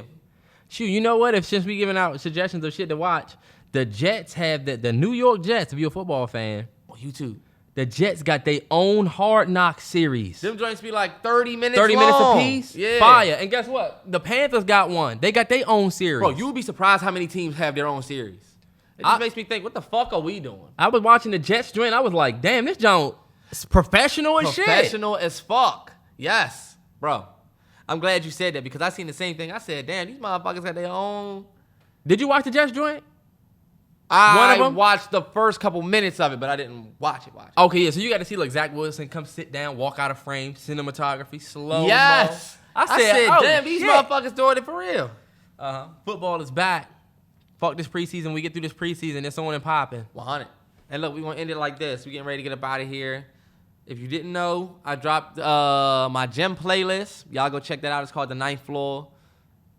Really, it's not like this tailor-made gym playlist for you. It is really my favorite gym songs in a playlist. And I feel like y'all will fuck with it. It's on Spotify. It's on Twitter.